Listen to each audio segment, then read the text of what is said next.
A little while ago, I made a video where I explored what branched evolutions could be like for starter Pokemon with some designs of my very own, since this is a concept that I would love to see happen for real someday. It was a lot of fun to do, which is why I am here to do it again today, with even more branched evolution concepts.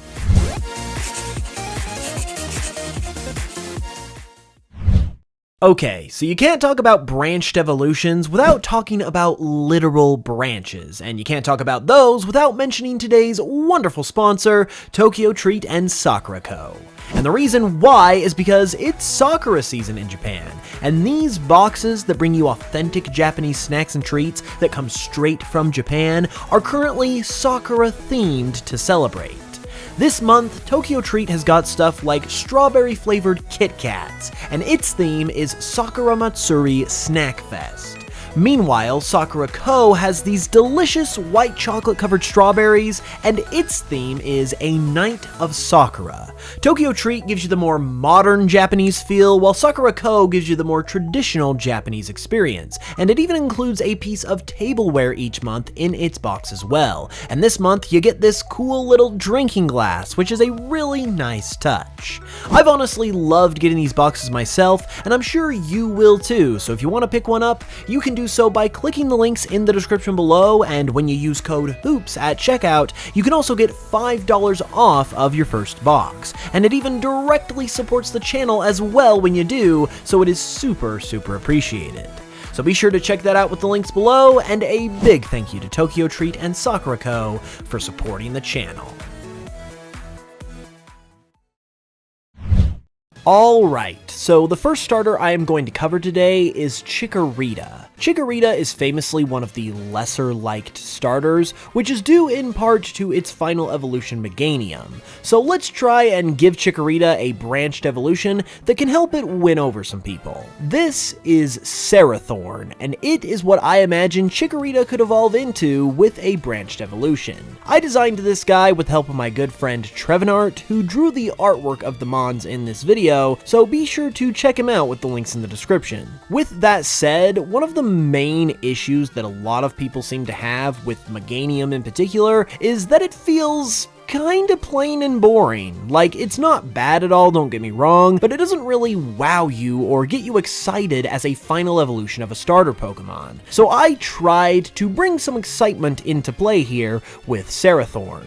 I began that concept by looking to its dinosaur inspiration, because Meganium is obviously based on a long-necked dinosaur, which are portrayed as gentle herbivores. So I thought a good contrast for a branched evolution of this Pokemon would be to make Serathorn into a more carnivorous dinosaur like a raptor or a T-Rex, which would also bring in more of that excitement factor that I talked about as well. Type-wise, I wouldn't exactly just want to overshadow Meganium's mono-grass type with a much more exciting dual-type combination, but at the same time, we are trying to bring some more excitement to this line, so that is what I'm going to go ahead and do. And with that being said, Serathorn is a grass and fighting-type Pokemon as a result. And while a Raptor-esque Pokemon could truly be a number of different types, I felt that fighting was the best way to go in this situation, especially with this Pokemon being a starter Pokemon in particular. Serathorn's name, meanwhile, is one that follows in the footsteps of its evolutionary line, as they are all named after specific types of plants. Chikorita is named after the chicory, Bayleaf, well, the bayleaf, and Meganium, the geranium flower. As such, Serathorn gets its name from Drosera, a genus of carnivorous plants, matching the carnivorous dinosaurs that it is also based on.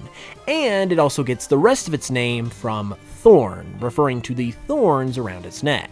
Drosera plants perform their carnivorous activities by using these antenna-like glands that they are covered by, which is where Serathorn also gets its antennae, and is also how it would use its antennae as well, to ensnare and reel in its opponents before attacking them.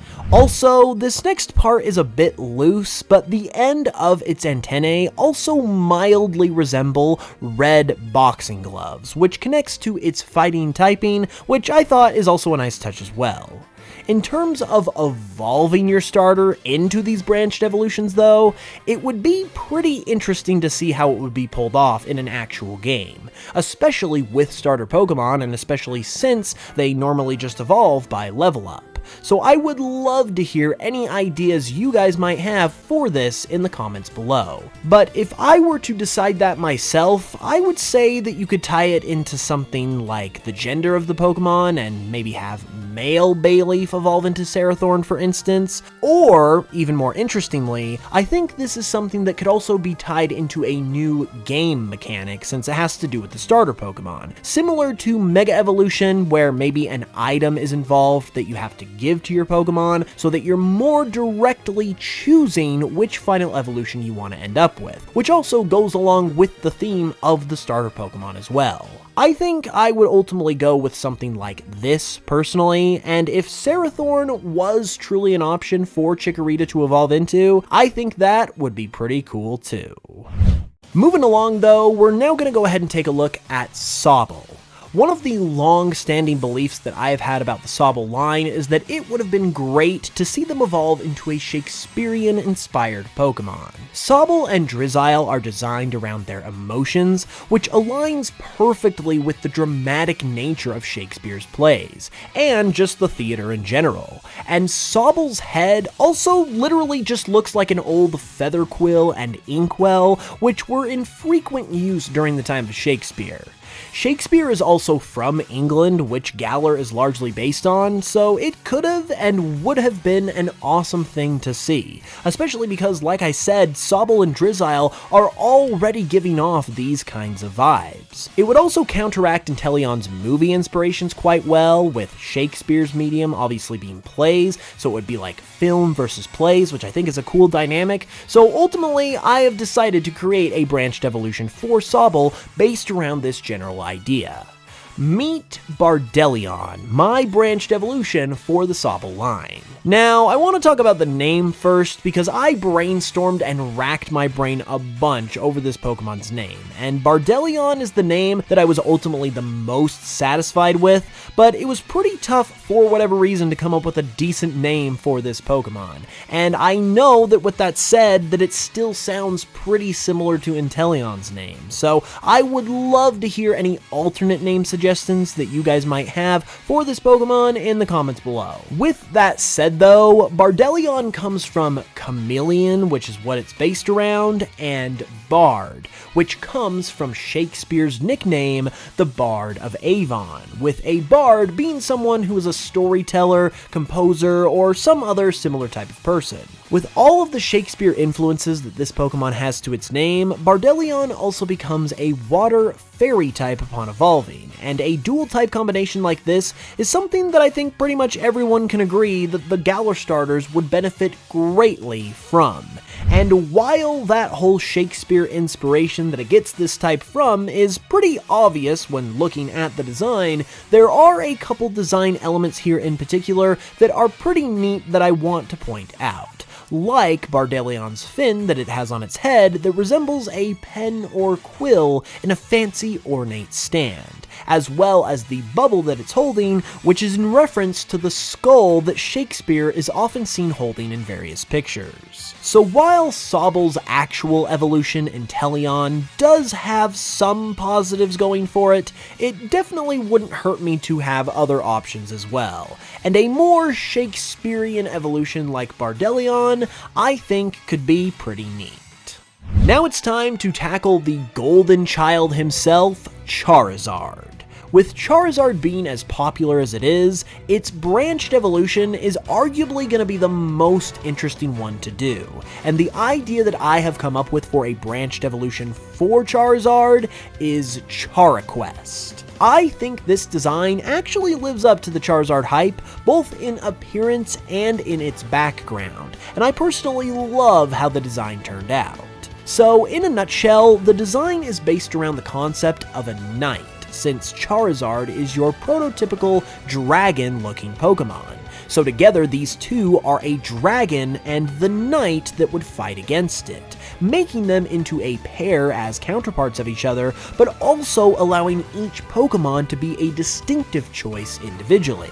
Going along with this knight theme, Charaquest is also a fire-steel type. And this is also where its long tail comes into play as well, as it resembles a sword, which is probably my favorite feature of the entire design. The name of this Pokemon also played a key factor as well, because even though the names of the Charizard family are pretty straightforward and simple, it's the name of Charaquest that really brings this design full circle in a really beautiful way.